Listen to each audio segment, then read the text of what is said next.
ముందుగా మీడియా మిత్రులకు అదేవిధంగా అశోక్ సార్ గారికి నా తోటి మిత్రులకి నమస్కారములు. ఈ కాంగ్రెస్ పార్టీ వచ్చి దాదాపుగా 2 సంవత్సరాలు దాటిపోయింది. ఒక్కటంటే ఒక్క నోటిఫికేషన్ కూడా లేదు. ఆ రోజు కాంగ్రెస్ పార్టీ నేతలు, ముఖ్యమైన నేతలందరూ కూడా నిరుద్యోగుల చుట్టూ బెల్లం చుట్టూ ఈగలాగా అశోక్ నగరు, దిల్సుఖ్ నగరు, అదేవిధంగా రాష్ట్రంలో నెలకొన్న లైబ్రరీల చుట్టూ తిరుగుతూ మీరు కనుక మాకు ఓటేస్తే 2 లక్షల ఉద్యోగాలు, మెగా డిఎస్సి, జాబ్ క్యాలెండర్, నిరుద్యోగ వృత్తి విడుదల చేస్తామని చెప్పి నిరుద్యోగ జేఏసీ నాయకులే అనుకునే అందరికీ కూడా ఇవాళ ఉద్యోగాలు వచ్చినాయి.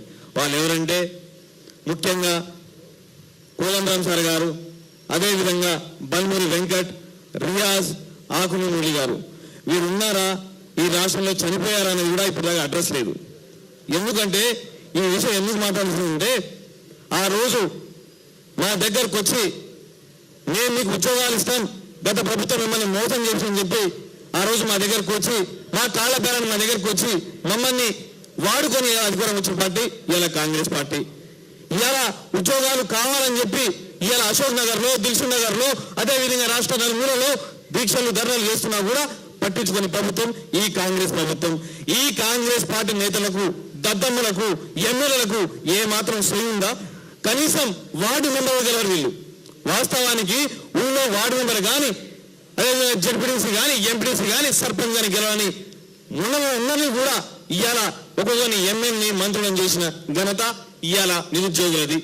ఆ రోజు నిరుద్యోగులందరూ కూడా కాళ్ళకు బల్పాలు కట్టుకొని కాంగ్రెస్ పార్టీ గెలిస్తే ఉద్యోగాలు వస్తాయని చెప్పేసి అందరం కూడా ఊళ్ళలోకి వెళ్ళి బాబాయ్కో, పిన్నికో, పెదనాన్నకో అందరికీ ఫోన్ చేసి ఇవాళ కాంగ్రెస్ పార్టీ రావాలి, ఈ ఒక్కసారి కూడా రైతు భరోసా, రైతు బీమాకో ఇంకా వేరే దానికి ఆశపడకుండా కాంగ్రెస్ పార్టీకి వస్తే మాకు ఉద్యోగాలు వస్తాయని చెప్పి ఇలా అందరికీ ఫోన్లు చేసి, వాట్సాప్లు వేదికల, టెలిగ్రామ్ వేదికలుగా అందరినీ ఇవాళ మేము మొబిలైజ్ చేసి, మోటివేట్ చేసి కాంగ్రెస్ పార్టీని గెలిపిస్తే ఇవాళ అధికారంలో వచ్చిన కాంగ్రెస్ పార్టీ ఒక్కరంటే ఒక్క నోటిఫికేషన్ ఇవ్వకుండా ఇలా నిరుద్యోగులకు గుండు సున్నా చూపిస్తుంది.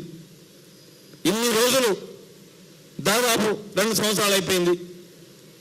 గతంలో ఇచ్చిన నోటిఫికేషన్లను 60,000, 70,000, 90,000 మేము ఇచ్చిన నోటిఫికేషన్లు, గత ప్రభుత్వం ఇచ్చిన నోటిఫికేషన్లను మా నోటిఫికేషన్ అనుకుంటూ మందికి పుట్టిన పిల్లలను పేర్లు పెడుతుర్రు, ముద్దాడుతుర్రు, బాలసాల చేస్తున్నారు. వీళ్ళు సిగ్గుండాలి కొంచెం మీకు.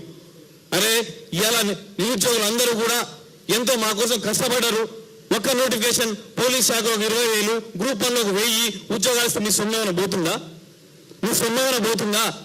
ఇవాళ మీరు నోటిఫికేషన్ ఇవ్వకుండా మీ మంత్రి పదవుల కోసమో, లేకపోతే ఎమ్మెల్యే పదవి కోసమో, అదేవిధంగా వేరే పదవుల కోసం పాకులాడుతున్న కాంగ్రెస్ కార్యకర్తలు చెప్తున్నా, సూటిగా వాళ్ళకే చెప్తున్నా, నెక్స్ట్ సారి కనుక మీరు ఊళ్ళలో ఈ రేవంత్ రెడ్డి కాడ నుంచి అదేవిధంగా ఎమ్మెల్యేల వరకు ఈ జడ్పీటీసీ కాదు కదా, కనీసం వార్డు మెంబర్ కూడా గెలవరు. మీరు వార్డు మెంబర్ కూడా గెలవరు. ఎందుకంటే ఈ నిరుద్యోగులందరూ వాడుకొని వచ్చిన ప్రభుత్వం ఈ కాంగ్రెస్ ప్రభుత్వం.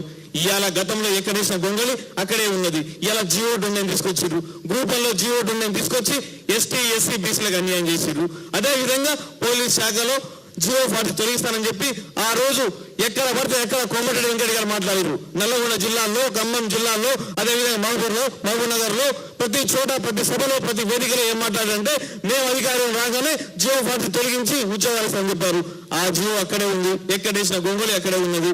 అదేవిధంగా స్థానిక ఉద్యోగాలు ఇస్తున్నారు, అది పోయింది. ఏ శాఖలో కూడా వీళ్ళు ఉద్యోగాలు ఇవ్వలేదు.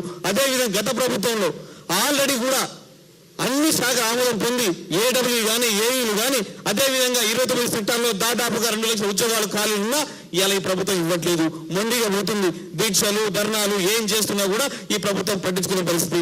రాబోయే రోజుల్లో ఈ కాంగ్రెస్ ప్రభుత్వం మీద ఈ నిరుద్యోగులు ఇంకా ఉక్కుపాదంతో ముందుకెళ్లే ప్రయత్నాలు చేస్తారు. ఎందుకంటే మోసం చేసి వాడుకున్నది ఈ కాంగ్రెస్ ప్రభుత్వం అని ఇలా 4 జిల్లాల్లో మాట్లాడుకునే పరిస్థితి వచ్చింది. ప్రతి చోట, ప్రతి సభలో అందరూ కూడా మాట్లాడుతున్నారు. ఈ ప్రభుత్వం నిరుద్యోగులను మోసం చేసింది, న్యాయవంచన చేసిందని చెప్పి అందరికీ తెలుస్తున్నది. కాబట్టి ఏజ్ రిలాక్షన్ కనుక పెంచకపోతే మాత్రం రాబోయే రోజుల్లో అదేవిధంగా రేవంత్ రెడ్డి ఇంటి ముట్టడైనా చేస్తాం, సెక్రటరీ ముట్టడి చేస్తాం, ఏదైనా ఎక్కడ పడితే అక్కడ ఏ ముట్టడైనా మేము చెప్పాం. ఇవాళ సెక్రటరీ అని లేకపోతే అదే అని చెప్పాం. ఎక్కడ పడితే అక్కడ, ఎక్కడ పడితే అక్కడ మేము ముట్టడికి పిలుపునిచ్చి ముందుకెళ్లే ప్రయత్నం చేస్తాం. కాబట్టి ఇంతటి సమయాన్ని ఇచ్చిన అశోక్ సార్కి ధన్యవాదాలు.